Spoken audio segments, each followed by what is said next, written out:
Welcome everyone. Bienvenue à My name is tous. Alejandro Chaul. Je suis Alejandro Chaul The host et je vais of être this l'hôte session. de cette It's séance. an honor to have C'est un Tenzin honneur Wangyal Rinpoche and Dr. d'avoir Acharya Tenzin Wangyal Judith Sima Rinpoche, Brown, Dr. Dr. Judy Sima today. Brown et Dr. Shirley As part of Telles this avec nous dialogue aujourd'hui.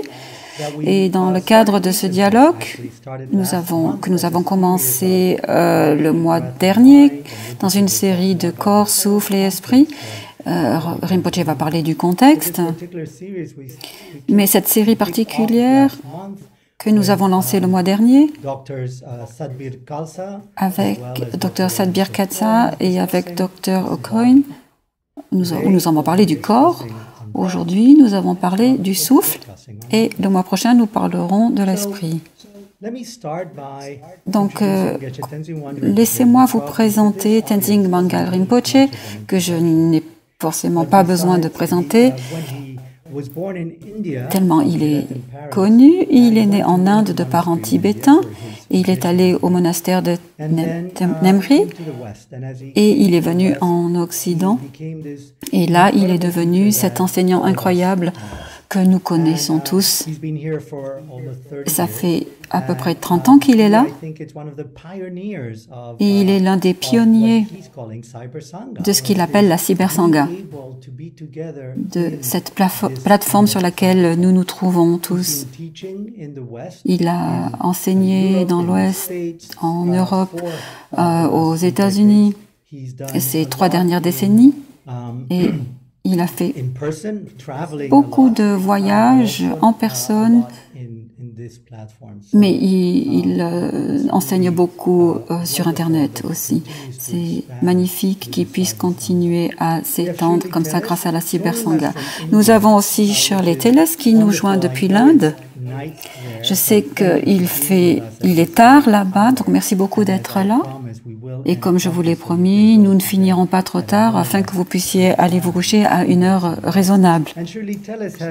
Shirley Telles a un diplôme en médecine conventionnelle et elle a aussi un doctorat en neurophysiologie, les deux axés sur la pratique du yoga. Elle est membre de Fulbright et de Templeton et elle est créative dans les domaines de la neurobiologie. Elle apporte cette approche de pratiquante et de chercheuse. Et maintenant, elle est directrice de la fondation de recherche Patanjali en Inde. Et elle a publié presque 200 études dans ce domaine et je me réjouis de pouvoir parler de tout ce qu'elle a fait. Nous avons Judith Sima Brown qui a aussi un doctorat et qui est professeure émérite en études religieuses et contemplatives à l'université de Naropa, Colorado. Elle est l'un des membres fondateurs et elle pratique depuis le début des années 70. C'est une élève de Chogyal Trungpa Rinpoche. Il y a une calligraphie de lui derrière elle et elle est devenue Acharya, qui est un ancien enseignant supérieur du bouddhisme. Elle a écrit un livre intitulé The Dakini's Warm Breath. C'est une autre manière de parler du souffle et de la relation avec le son. C'est encore une fois en lien avec notre triade corps, souffle et esprit. Et dans ce livre, elle explore le principe féminin à travers la méditation dans la vie quotidienne des femmes et des hommes. Elle donne aussi des enseignements en méditation en classe et elle est intéressée par la pédagogie contemplative, surtout dans le cadre d'études religieuses. Donc, laissez-moi maintenant passer la parole à Rinpoche, qui va nous parler davantage du contexte.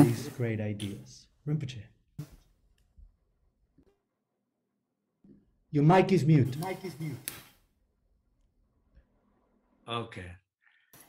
Voilà. So, good morning, everybody. Donc, bonjour à tous. Welcome, Je voulais souhaiter la bienvenue à Judith Sima Brown et à Shirley Telles, also our oldest cyber et aussi à notre hôte Alejandro Chaul et à tous les membres de la cybersangha. So, just to start, some people might be watching first time. Donc, peut-être que parmi vous, il y en a qui regardent cette série pour la première fois.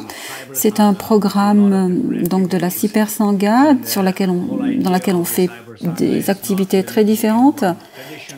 la cybersanghas ne se limite pas à une tradition ou un système, mais elle est là pour n'importe qui s'intéresse au développement spirituel, au développement personnel, ou même à quiconque même ne s'intéresse pas à la spiritualité.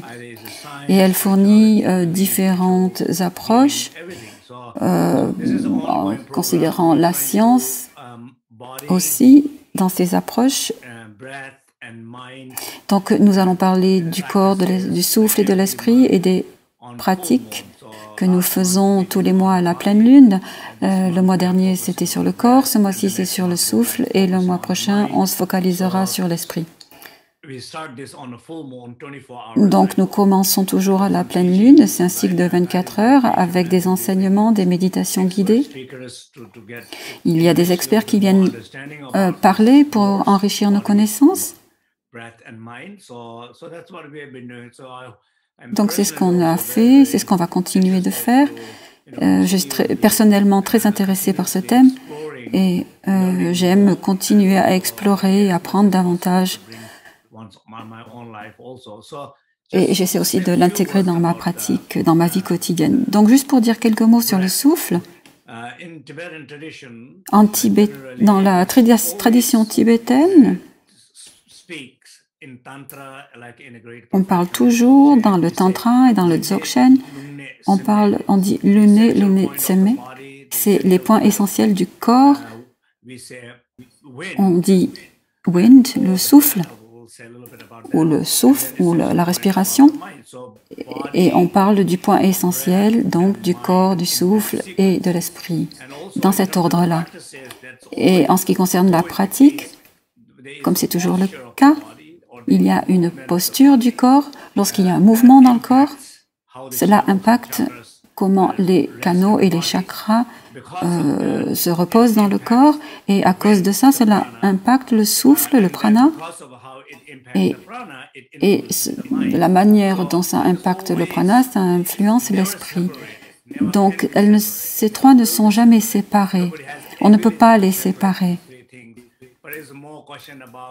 C'est plus une question de à quel point connaissons-nous, savons-nous à quel point ils sont interconnectés dans notre développement personnel.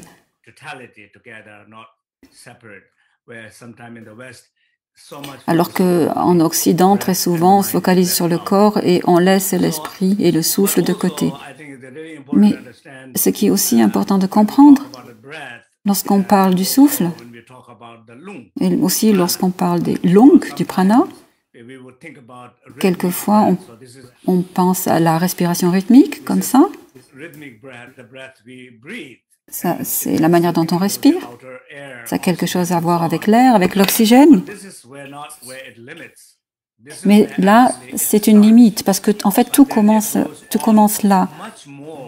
Ça va beaucoup plus loin que cette histoire de respiration rythmique.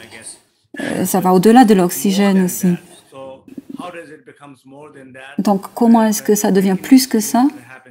C'est lorsqu'il y a des expériences d'éveil qui se produisent dans l'esprit. Une attention simple. Par exemple, nous avons un mouvement d'énergie, de prana, et ensuite nous avons un éveil dans l'esprit.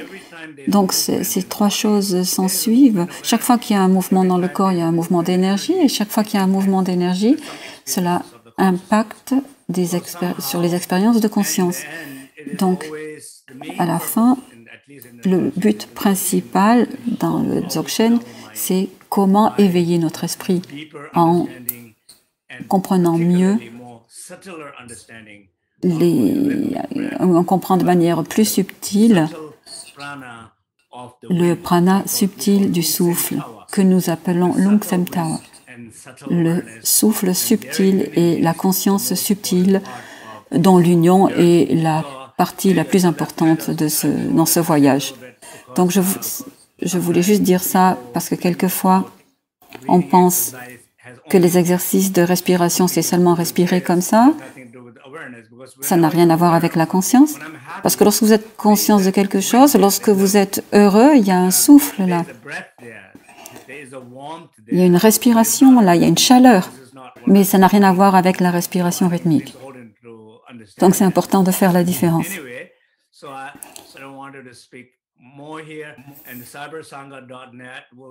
Donc vous trouverez plus d'infos sur cybersanda.net.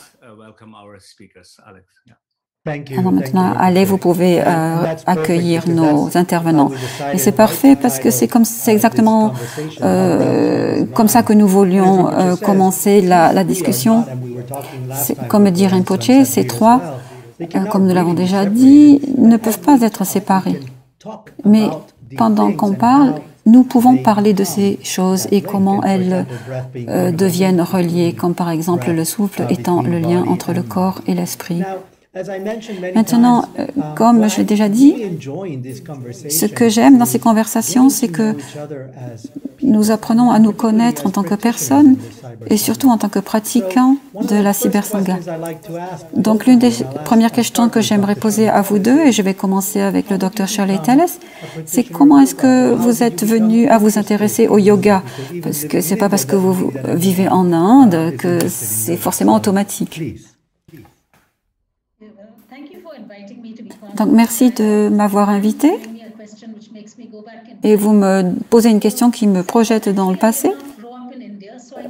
Je n'ai pas été en Inde, donc je ne sais pas grand-chose, je ne savais pas grand-chose du yoga. Il y avait juste un livre sur l'étagère chez moi qui intéressait ma mère, mais moi je ne l'ai jamais lu. Et quand j'ai fini mes études de médecine, j'ai voulu faire des recherches sur le cerveau. Alors je suis allée à un institut. Et mon guide m'a dit, il faut que tu fasses une recherche sur le yoga. J'étais triste parce que je n'aimais pas du tout cette idée. Et à cette époque, j'étais quelqu'un de très anxieux. Et ça se manifestait chez moi par des problèmes respiratoires, un peu comme de l'asthme. Mais je n'étais toujours pas intéressée par le yoga comme thème de ma recherche jusqu'à ce que je le pratique. Et après 3 séances de pratique, là, j'étais convaincue que ce serait le sujet que je voulais développer. Parce que j'avais pu apercevoir à quel point le corps et l'esprit et la détente dans ma poitrine m'aidaient. Donc voilà, ça fait maintenant 30 ans que je développe ce thème. Magnifique. Merci. Judith, qu'est-ce qui vous a amené sur ce chemin de pratiquante et d'enseignante, bien sûr? C'est une longue histoire, mais je peux prendre un petit bout de mon adolescence, là. J'étais la fille d'un pasteur méthodiste et en tant qu'adolescente, je me suis intéressée aux histoires de John Wesley, qui était britannique et qui était un pasteur chrétien et qui est entré dans la spiritualité par la prière méthodique. Il a eu une expérience de chaleur dans le cœur qui m'a vraiment pénétrée quand j'avais 13 ou 14 ans. Ça m'a beaucoup touchée. J'avais un sentiment comme la reconnaissance d'une vie passée, d'un lien spirituel, de la chaleur dans le cœur. Et secrètement, sans que mes parents le sachent, j'ai commencé le matin, tôt, à m'asseoir là, tranquillement, toute seule. Et cela m'a emmenée sur un voyage qui m'a amenée jusqu'au Dharma. J'ai exploré différentes choses, j'ai fait différentes expériences, beaucoup trop pour en parler, mais ça a commencé avec ce sentiment. La raison pour laquelle les méthodistes sont appelés méthodistes, c'est parce que c'est à cause de la prière méthodiste. Ça veut dire que tous les matins, ils font une pratique qui s'appelle Morning Watch. Ils s'assiedent dans le calme et ils ressentent la chaleur dans le cœur. Je voudrais aussi ajouter sur le thème du souffle et de la chaleur dans le cœur. On dirait c'est un moment très important pour parler du souffle parce que au moment du Covid, on a affaire à un virus qui affecte les gens dans leurs poumons, dans leur respiration. Et et nous sommes exposés à ce virus à travers la respiration. On porte des masques pour nous protéger et il y a beaucoup de craintes au sujet de la respiration et des dangers liés avec la respiration. Et quand on ajoute ça avec ce qui se passe et l'assassinat de John Floyd et ses cris à sa mère qu'il ne pouvait pas respirer, pour moi, c'est comme si on a été vraiment très fortement touché dans nos cœurs par des problèmes autour de la respiration. Et le souffle, comme si on avait été privé de souffle, comme si notre souffle était menacé. Et c'est un moment magnifique de parler d'enseignement spirituel sur le souffle parce qu'ils permettent de nous aider dans nos vies. Ils nous permettent de retrouver notre souffle et ce souffle nourrissant et cette intimité du souffle. Donc, je voulais parler de ça parce que pour moi, c'est important et pertinent en ce moment. Surtout parce que dans notre respiration, nous faisons l'expérience de l'interdépendance et du partage de l'air avec toutes les autres créatures vivantes. Et c'est un sujet profond, le souffle. Donc, merci de m'avoir invité. Merci d'avoir apporté ce sujet si important. Et dans notre conversation, Shirley, vous avez mentionné comment pour vous c'était la pratique de la respiration yogique a été importante. Vous voulez en parler? Alors, si on regarde la pertinence de la respiration et de la régulation respiratoire dans le yoga, ce que je voudrais dire, c'est qu'il y a des mots, des paroles très jolies qui apparaissent dans un texte classique qui date du XVe siècle. C'est un texte sur la pratique. Et dans le deuxième chapitre, il est dit que si on régule notre respiration, alors nous sommes capables de nous calmer et de réguler le flot du prana. Et si on peut réguler le flot pranique, alors on peut réguler le chitta, qui est l'esprit. Et c'est un magnifique prélude du concept de régulation de la respiration comme point d'entrée des sadhanas internes.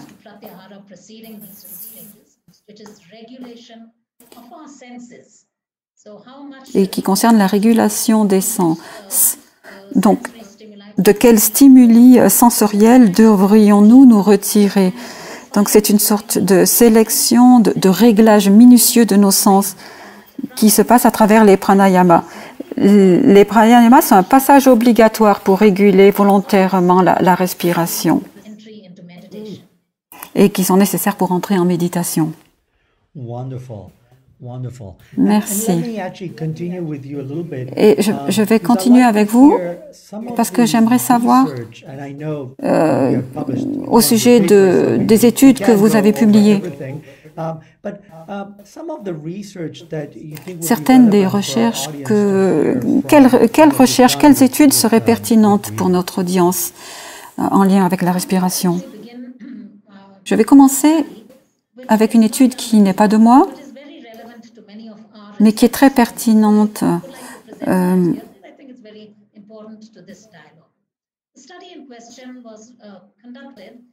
C'est une étude menée par un auteur qui s'appelle Ferrero du Medical Institute of Medical School, qui a été publiée dans le journal de neurophysiologie en 1980. Et elle concernait 8 adultes avec des électrodes dans leur cerveau. C'était pour des raisons thérapeutiques, avec le consentement des adultes. Et ces adultes, donc, qui étaient d'accord de participer à cette expérience intéressante, donc cette expérience demandait aux 8 adultes de pratiquer à certains jours et à certains moments de la journée la régulation volontaire de leur respiration. Et à d'autres moments, on leur demandait juste d'être conscients de leur respiration. Et en quoi est-ce pertinent à la respiration yogique? C'est que la régulation volontaire et la conscience de la respiration sont très importantes. Donc, quand on a enregistré leur activité neurologique grâce aux électrodes, nous avons remarqué quelque chose d'intéressant. Il y avait des zones distinctes et il y avait des zones qui se superposaient. Quand ils régulaient leur respiration, il y avait un circuit intéressant qui s'allumait et qui s'appelle le sillon insulaire frontotemporal. C'est un circuit fondamental pour l'attention et la conscience, j'y reviendrai. Et de l'autre côté, lorsqu'ils pratiquaient la conscience du souffle, il y avait le sillon singulaire antérieur qui, lui, est fondamental pour la focalisation et la concentration. Il y avait aussi l'hippocampe qui se manifestait, qui est le stockage de la mémoire, et il y avait aussi le cortex frontal qui est ce qui nous rend humains, c'est ce qui s'appelle le cortex du caractère. Donc, ce qui était commun aux deux groupes de conscience et de régulation, c'était un petit îlot de matière grise qui s'appelle l'insula et qui nous permet d'être conscients de soi et qui nous permet aussi l'interoception, qui est la conscience des perceptions internes et des pensées et autres perceptions. Donc, les signes neurophysiologiques à ce stade ont montré que les pranayamas nous aident non seulement à être attentifs, mais aussi qui nous permettent d'entraîner notre attention et qui nous permettent aussi de débrancher pour entrer à l'intérieur. Donc, c'est ce qu'on a pu atteindre à travers la régulation du souffle.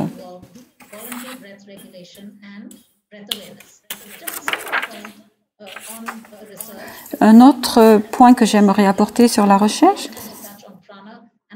mais je ne vais pas parler du prana, mais j'aimerais dire que cette recherche décrit ce qui se passe si on synchronise notre souffle avec une pensée particulière. Ça pourrait être une syllabe comme la syllabe sanscrite Om, le son primordial, mais ça pourrait être d'autres syllabes aussi.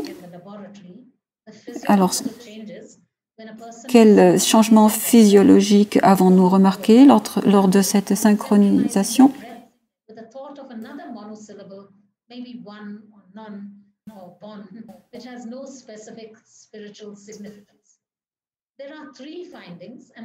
Nous avons découvert 3 choses. Et je vais être brève.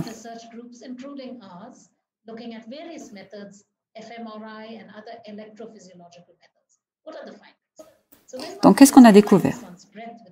Quand on synchronise souffle et syllabe, ce qui a été fait dans la tradition bouddhiste aussi. Alors, le premier constat, c'est que on peut diriger ses pensées à ce moment-là avec moins d'efforts. La deuxième découverte, c'est qu'il y a une sorte d'équilibre des émotions, même lorsque les participants sont exposés à des stimuli positifs ou négatifs. Et la troisième, c'est que, qui n'est pas tant soutenu par la neurobiologie, mais plutôt par les participants, c'est qu'on atteint un état de fluidité. Ils font un avec leur propre expérience, qui est magnifique.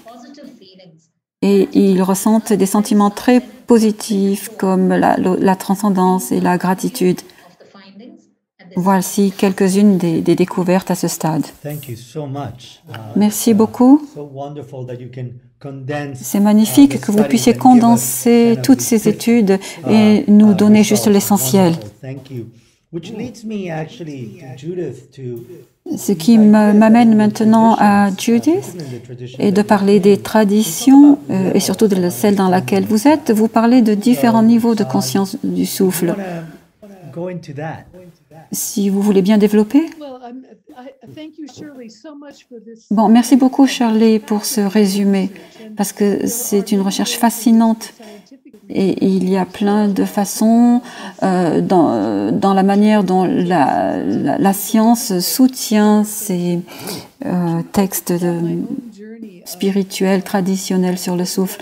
Quand je pense à mon propre parcours, toutes ces années de pratique et cette capacité de découvrir les différents niveaux de ce que peut être le souffle, je réalise que dans mon propre parcours, ça répète des choses que je vois dans les couches de la tradition bouddhiste aussi. Donc j'aimerais partager mon voyage personnel et voir que c'est aussi reflété dans les traditions spirituelles. Lorsque le Bouddha a enseigné pour la première fois la pleine conscience, il s'y est pris de manière variée. Et l'une des manières les plus célèbres, c'est bien sûr le souffle. Et dans l'Apanasati Sutta, il a parlé du souffle comme objet de méditation, comme intention de la méditation. Et ma première expérience dans la méditation, quand j'étais sous la guidance d'un maître, j'étais étudiante zen, j'ai commencé à me focaliser, à placer mon attention sur la respiration. Et lorsque je partais dans mes pensées, chaque fois je revenais à la respiration et je comptais mes respirations.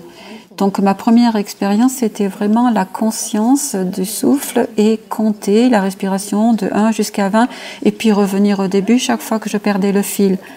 Donc c'est en lien avec ce que disait Rinpoche lorsqu'il parlait de la respiration rythmique. C'est un niveau supérieur d'utiliser le souffle avec la conscience. Et c'est quelque chose qu'on a toujours avec nous, on n'a pas besoin d'objets autour de nous pour ça. On peut être conscient du souffle lorsque nous voyageons pour aller travailler, avant de nous endormir, dans la nuit. Nous n'avons pas besoin de circonstances spéciales. Donc c'est quelque chose d'immédiat et ça nous permet de nous calmer, de nous poser. Et je sais que n'importe qui pratique, même à un stade basique, fait l'expérience de calme, de rien qu'à poser notre attention sur la respiration. Et lorsqu'on fait ça, au bout d'un certain moment, des choses commencent à émerger, particulièrement la reconnaissance du lien, comme disait Shirley, la reconnaissance de la conscience de soi. On ne développe pas seulement une attention stable, mais on développe un petit peu une conscience de notre fonctionnement, du fonctionnement interne de notre esprit. Et on commence à ressentir des choses et à remarquer des émotions et des pensées qu'on n'aurait pas remarquées avant. On commence à remarquer un contraste entre être là, à respirer, et à partir dans des pensées ou des émotions. Et remarquer ce contraste est très puissant, c'est très important. Et ça nous aligne aux énergies subtiles dans notre corps. Comme disait Rinpoche tout à l'heure, il parlait de la notion de lung, qui est la respiration rythmique. Et il parlait aussi des mouvements énergétiques à l'intérieur de notre corps, qui sont connus en tibétain sous le nom de lung. Et découvrir cette dynamique, ces énergies, ces qualités énergétiques du corps, c'est quelque chose de précieux. Et dans les textes du Tantra, on peut lire au sujet du Manomaya Kaya, le corps fait de l'esprit. On découvre qu'il y a un corps subtil qui n'est pas juste un corps grossier. C'est un flot énergétique dans notre corps qui s'appelle le lung, et c'est le lung qui porte cette énergie à travers les canaux du corps. Donc même lorsqu'on commence avec l'attention qu'on porte à la respiration, ça peut nous apporter à la conscience des mouvements d'énergie dans nos corps. Et je me souviens de la première instruction de Chogyam Trungpa Rinpoche, de synchronisation du corps et de l'esprit. C'était les instructions de méditation les plus prenantes. Synchroniser corps et esprit Alors que là, l'esprit commence à transporter le souffle et à animer les canaux subtils du corps. Et c'est des expériences différentes de corps et d'esprit qui se connectent. Et quand j'ai continué à étudier et à pratiquer, j'ai commencé à découvrir que les enseignements oraux de nos enseignants, qu'on appelait murmures, qu'il y avait une qualité d'intimité dans le souffle qui vient en transmission de nos enseignants. La qualité de la transmission ne vient pas à travers uniquement la respiration, mais à travers une communication directe d'enseignants à étudiants, à travers la lignée des murmures. Car il y a un sens que la communication d'enseignant à étudiant n'est pas juste des mots, mais une transmission complète de communication intime qui est partagée à travers des murmures. Et à un autre niveau plus profond, il y a une qualité lorsque il y a la synchronisation, lorsqu'on s'ajuste aux instructions orales des enseignants, on commence à ressentir la nature de l'esprit, qui est le murmure le plus subtil de tous. Donc le thème du souffle qui traverse toutes ces différentes couches de la pratique. Lorsque j'ai écrit le livre Dakinis Born Breath, j'ai commencé à découvrir le thème de Kanjo Jolong, qui est la bénédiction de la sagesse qui vient de la lignée de pratique. Et le titre de mon livre m'est venu dans un rêve. J'ai vu mon enseignant qui me murmurait dans mon oreille Kanjo Jolong. Et ce murmure est resté avec moi et il devait devenir le titre de mon livre. Donc, il y a un sens que le souffle relie ensemble toutes les différentes découvertes qu'on fait au cours de notre pratique. Et ça le transporte comme un souffle continu jusqu'aux découvertes les plus subtiles de la nature de l'esprit. Donc, le souffle est un portail très puissant dans la profondeur de la pratique spirituelle. Merci, Judith, c'est très beau. Rinpoche, je voulais que vous continuiez sur ce thème, mais je me demandais si vous voudriez bien partager dans votre formation. Est-ce que vous vous souvenez lorsque on vous a enseigné pour la première fois le souffle? En tant que jeune moine, vous avez commencé avec les mantras, les mudras, vous avez peut-être fait des choses très actives, mais à quel moment est-ce que le souffle est devenu important dans votre pratique?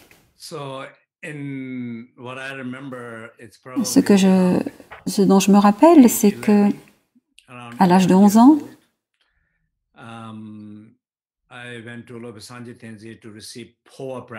je suis allée voir mon enseignant pour en savoir davantage sur le transfert de la conscience. Et la partie principale de cette pratique, c'était l'utilisation du souffle. Donc le souffle et le son, un son très fort pour ouvrir les canaux et ouvrir le chakra coronal. C'était la pratique principale pour la première fois. Et j'avais 11-12 ans, vous savez, j'étais pas très calme. Je bougeais beaucoup, j'étais hyperactive, je faisais beaucoup de mouvements. Et pour moi, être assis là tout seul, faire la pratique, c'était difficile. Alors j'ai pratiqué, mais chaque fois il venait, il portait sa main sur mon chakra coronal, il voyait s'il y avait des changements, il me disait non. Je retournais le lendemain, il disait non. Puis un jour il m'a dit votre tête est comme un caillou, il n'y a aucun signe. Et puis un jour il a dit bon, et si vous vous asseyez tous ensemble, alors avec d'autres moines, nous sommes tous assis. Et nous avons pratiqué quelques fois et tout d'un coup le résultat est arrivé. Donc c'était ma première expérience avec une pratique formelle du souffle. Je ressentais comme quelque chose de physique, un changement physique au niveau de ce chakra-là. Sinon, le souffle a toujours été très intéressant pour moi. Ça fait une grande partie de ma pratique et de mon enseignement. Et je crois sincèrement qu'une meilleure compréhension du souffle est le futur de la médecine. La connaissance subtile du souffle, c'est le futur de la médecine. Et en plus, ça n'a pas d'effet secondaire. Et c'est quelque chose que vous avez sur vous tout le temps. C'est juste une question de à quel point voulez-vous en être conscient et voulez-vous l'utiliser. Merci Rinpoche. Je vais continuer avec vous encore un petit peu sur le sujet de la médecine et du souffle, comme Judith aussi a dit, surtout particulièrement au temps du Covid. Et aussi avec George Floyd qui a dit « je ne peux pas respirer ».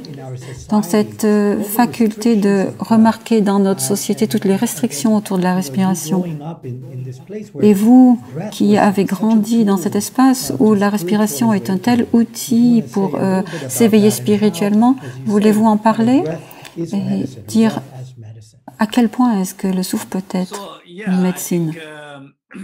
Un médicament.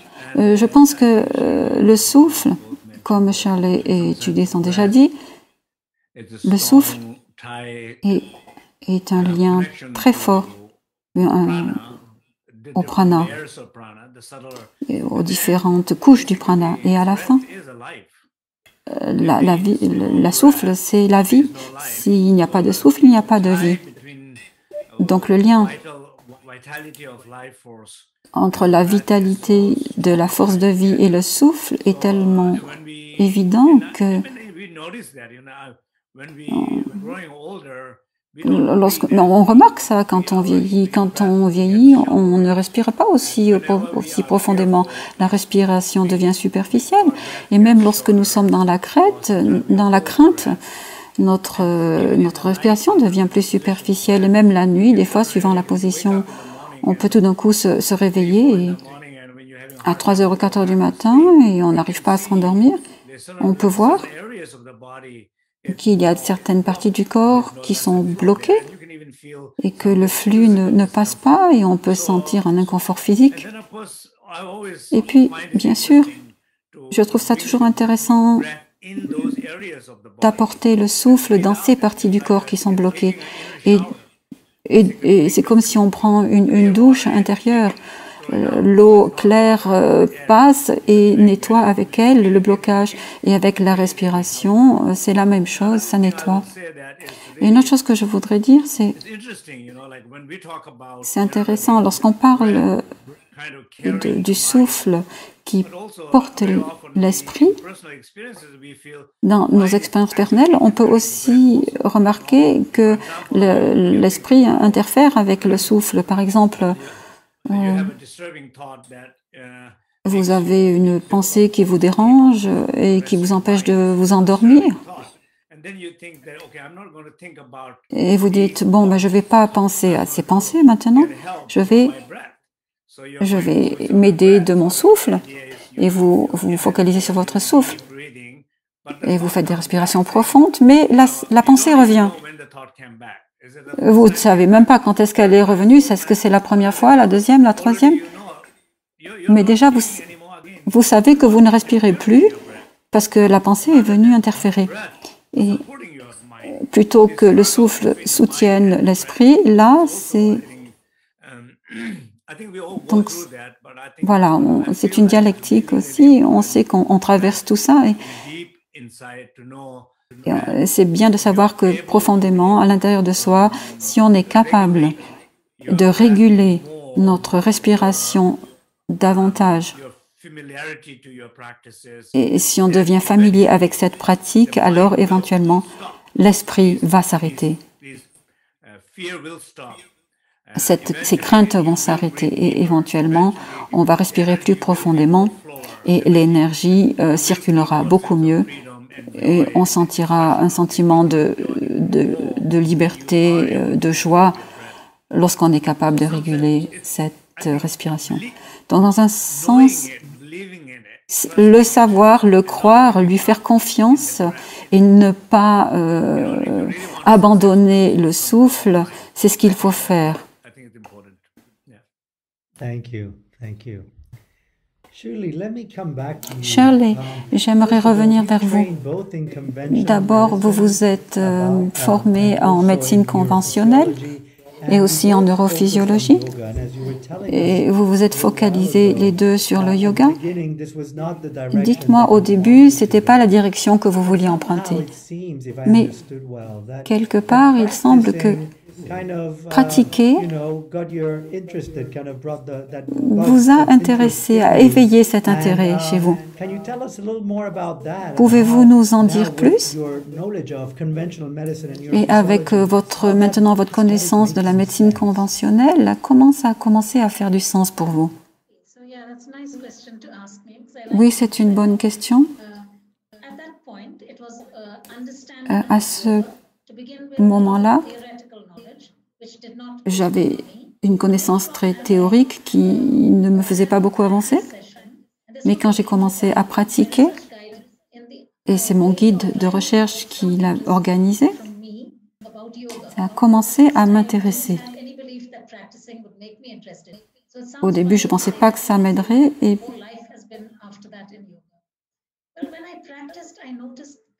Mais quand j'ai commencé à pratiquer, la première chose que j'ai remarquée, c'est qu'il y avait un changement dans ma capacité à être stimulée. Je pouvais sentir que j'étais plus relaxée et la nuit, je dormais beaucoup plus profondément. Et c'est ce qui reste de cette expérience. Et ça m'arrive encore lorsque je pratique longuement. Lorsque je pratique plus de 30 minutes de synchronisation, là, pour moi, il est garanti que je vais bien dormir.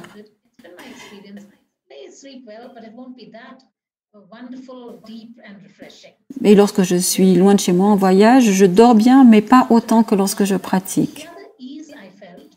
L'autre chose que j'ai remarqué, c'est que même si j'étais un petit peu à court de souffle, je vous ai dit que j'avais des problèmes d'asthme. Quand j'avais une sensation d'étouffement, même légère, ça me faisait paniquer, je voulais prendre des médicaments. Et ça empirait les choses. Mais comme j'ai commencé à pratiquer le yoga, la panique a disparu. Donc je suis heureuse de dire que normalement, je prenais toujours des médicaments avec moi, mais là maintenant, je ne prends plus rien. Et je me suis sentie tellement bien, rien qu'à cause de ça. Et pour moi, ça, c'est les bénéfices du yoga. Le fait de bien dormir, un sentiment général de bien-être, mais surtout la disparition de la panique. Parce que comme vous avez parlé tout à l'heure de John Floyd,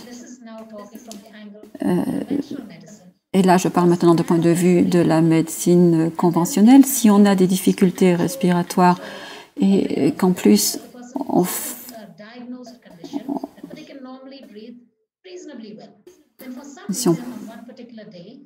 mais si un jour on se met à paniquer, en plus des difficultés respiratoires, si l'esprit commence à dire « Oh, mais maintenant je vais m'étouffer, etc. » ou je vais mourir, alors là, ça va aggraver la respiration.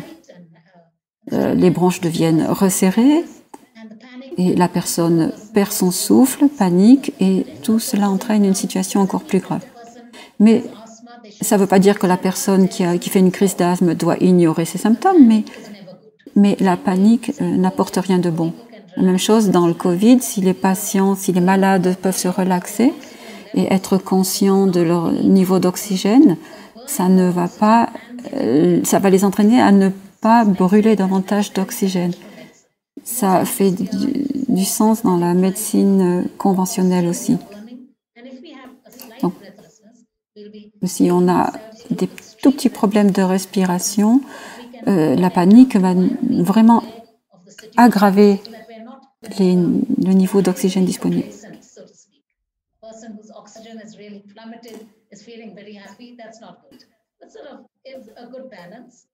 Il s'agit de trouver un équilibre.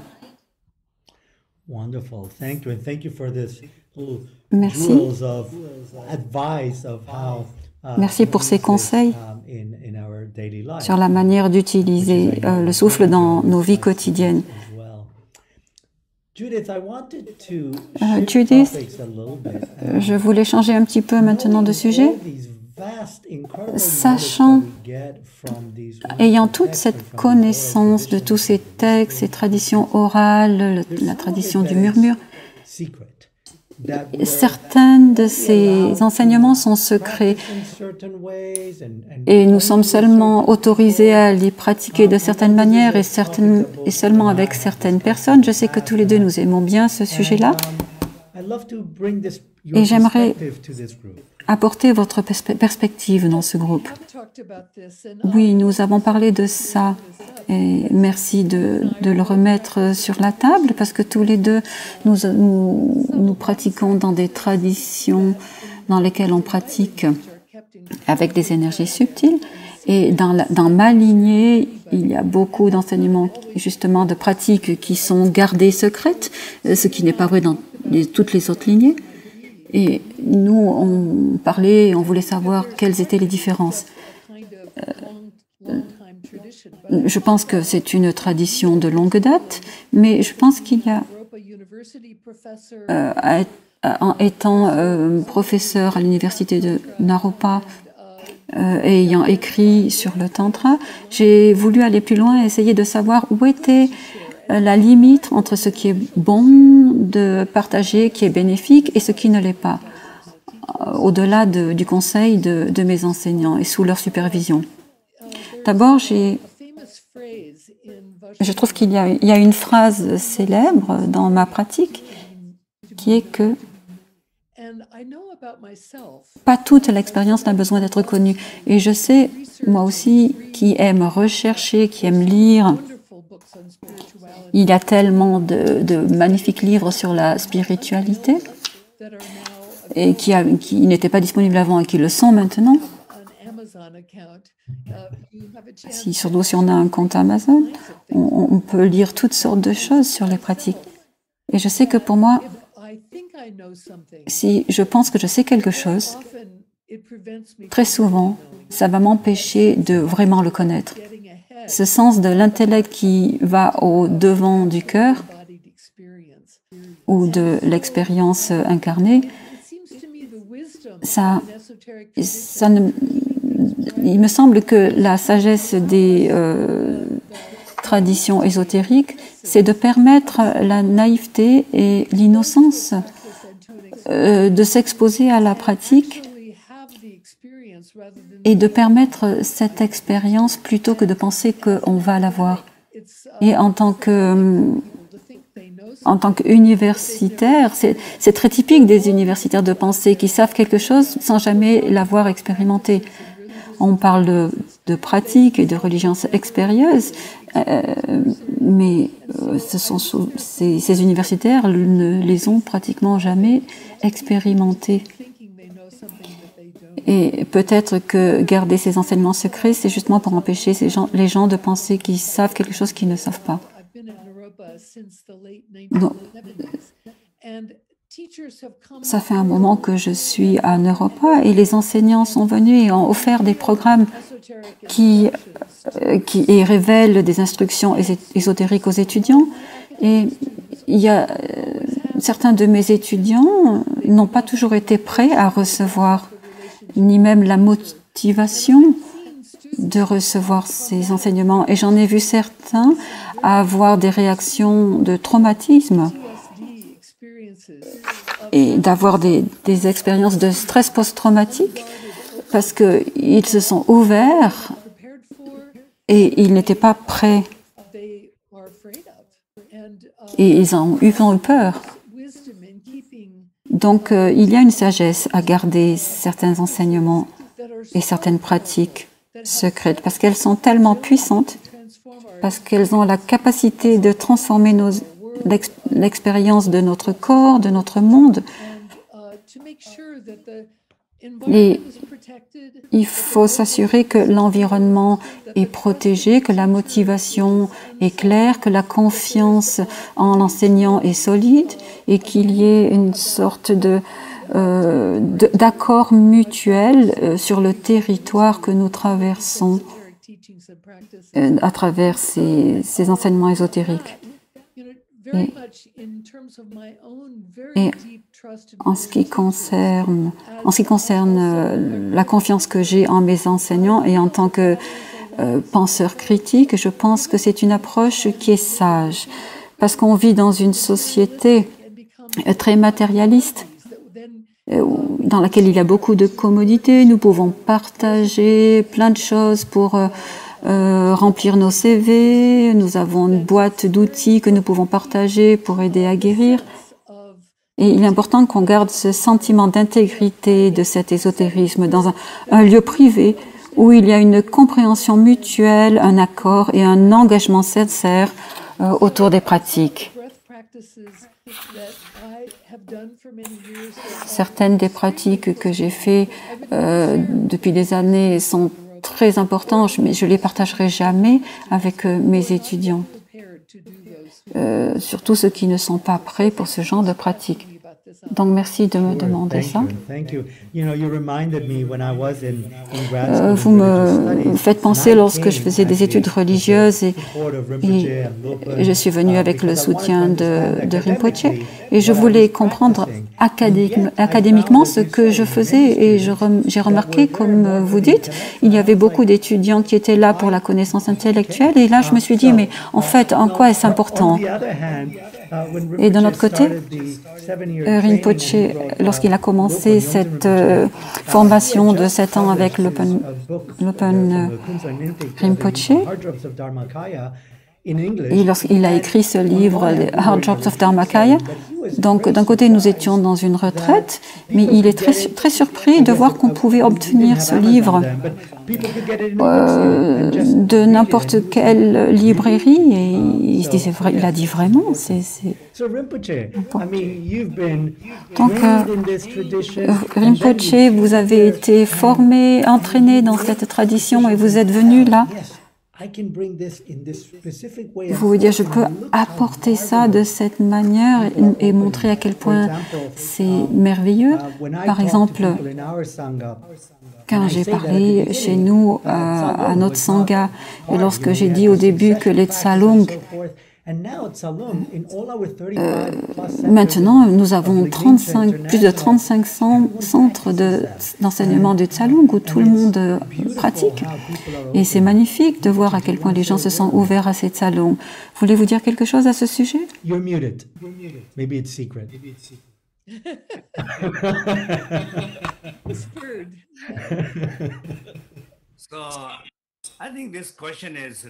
Je trouve que cette question est très intéressante et j'ai aussi beaucoup pensé à ça. J'ai aussi participé à des discussions. Donc, laissez-moi réfléchir. Il y a plusieurs choses qui se passent. La première, autour de cette conversation, il y a beaucoup de confusion. Qu'est-ce qui est secret et qu'est-ce qu'il est OK de partager? Mais ce n'est pas très clair. Donc, généralement, si vous regardez dans la culture tibétaine, si vous allez au Népal, il y a beaucoup de personnes âgées, de toutes sortes de personnes qui circumambulent autour des temples avec leurs malas. Certains sont très sérieux au sujet des pratiques, d'autres parlent de leurs affaires, d'autres parlent de leurs relations. Et pendant qu'ils sont en train de circumambuler et de réciter leurs mantras, donc il y a toute une combinaison de cultures. Mais si vous allez en Chine ou en Inde, vous allez voir Baba Ram qui enseigne ce yoga à tous ces gens. Il leur apprend à respirer.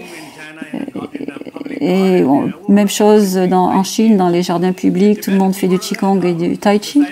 Et au Tibet, les gens sont laissés pour compte, ils récitent leurs mantras et ils circumambulent et il n'y a pas de pratique du souffle. Et je trouve que c'est étrange, je trouve qu'il y a quelque chose de pas juste là-dedans. Pourquoi est-ce que les Tibétains doivent être laissés pour compte? Pourquoi doivent-ils aller en Inde? En fait, parce qu'ils n'obtiennent rien de leur enseignant tibétain, donc on va voir Baba Rambu, et ils apprennent quelque chose de lui, puis après ils ramènent ça au Tibet, dans la communauté, alors que nous avons toutes ces traditions au Tibet.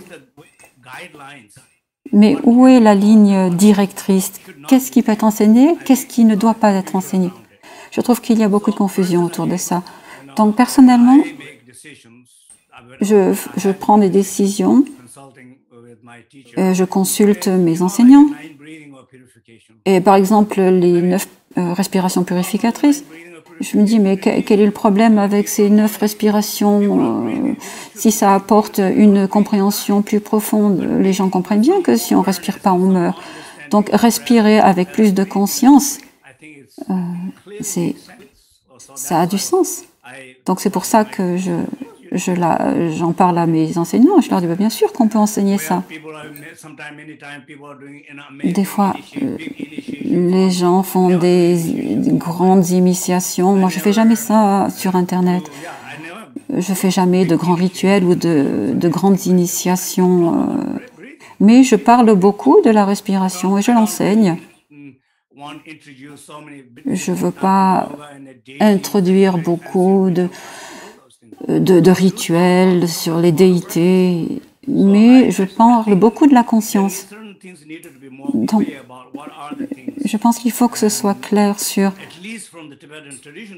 du moins du point de vue de la tradition tibétaine, lorsqu'on dit ce qui est secret, on parle plus d'une introduction au mandala, aux déités, aux respirations en lien avec ces aspects. Ceux-ci sont gardés secrets et je trouve qu'ils devraient être gardés secrets. C'est important. Et je ne sais pas de toute manière combien de gens seraient intéressés, de toute manière. Les gens diraient peut-être, oh mais gardez ça secret, je ne le comprendrai pas et peut-être que même vous, vous ne le comprendrez pas. Ça fait des années que je pratique et plutôt que, il vaut mieux qu'ils continuent à faire ça plutôt que de se sentir déprimé, de ne pas comprendre des choses beaucoup plus compliquées. Mieux vaut ne pas s'en approcher, mieux vaut garder les choses simples. Ça, c'est mon conseil. Et mon enseignant avait l'habitude de dire, c'est beaucoup mieux de ne pas rentrer là-dedans. C'est parce que si vous le faites, il faut le faire jusqu'au bout. Et si vous avez des questions, alors à ce moment-là, oubliez parce que vous avez autre chose à faire avec vos vies. Et surtout, respirer. Ça, c'est une chose importante à faire. Donc, alors que nous allons terminer, parce que j'aimerais respecter le temps de Dr. Teles qui doit aller se coucher, est-ce que vous voudriez faire un commentaire, apporter un commentaire supplémentaire, Dr. Teles? Pour continuer sur le secret et les précautions, j'aimerais dire que les pratiques de yoga sont sûres et les précautions sont très importantes. Surtout celles qui libèrent l'énergie subtile, le prana, surtout sous la forme de Kundalini. Ces pratiques doivent être faites sous supervision rapprochée et il faut vraiment suivre les prescriptions. Donc ça, c'est le point que je voulais apporter. Merci beaucoup. C'est très important, en effet, de précaution, prudence. Et merci d'avoir été là, Judith. Une dernière pensée? Je pense que la chose qui reste sur un dernier thème, c'est de reconnaître que la respiration est importante, pas seulement pour le bouddhiste ou toutes les autres traditions indiennes, mais moi j'ai été élevée dans la tradition chrétienne et lorsqu'on parle du Saint-Esprit, le mot esprit veut dire souffle et le Saint-Esprit est le souffle de Dieu et ce sentiment de réchauffement du cœur est parlé, on en parle comme de l'expérience du Saint-Esprit. Donc ce sentiment de souffle étant sacré dans les traditions orientales s'étend aussi dans nos traditions. notre tradition chrétienne. Et on focalise beaucoup sur les traditions orientales, mais dans la tradition d'Abraham, le souffle de Dieu est très important aussi. Donc je voulais étendre tout ceci aux gens qui sont là dans la Cybersangha et qui n'ont pas forcément ne se sont pas beaucoup forcément exposés aux traditions orientales. Merci beaucoup. Comme on le disait, les deux sont à l'est et à l'ouest de Jérusalem. Rinpoche, une pensée finale ou un commentaire final?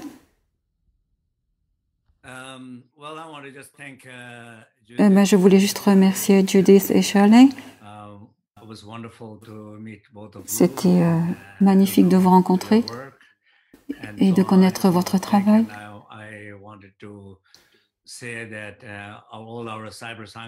Et je voulais dire que tous les membres de notre Cybersangha, je voulais vous remercier de leur part. Et j'espère que vous, membres de la Cybersangha, vous avez trouvé un moyen d'intégrer le silence et le souffle et que vous allez pouvoir vous engager et pratiquer dans ce sens. Merci Ale d'avoir coordonné cette discussion et d'avoir investi beaucoup de temps et d'énergie dans tout ça. Donc, merci beaucoup. Merci Rinpoche, merci Shirley, merci Judith. C'était magnifique. Merci aussi du côté de la technologie, Daniel et Milos et Polly, je sais, a beaucoup travaillé aussi, ainsi que Mariela.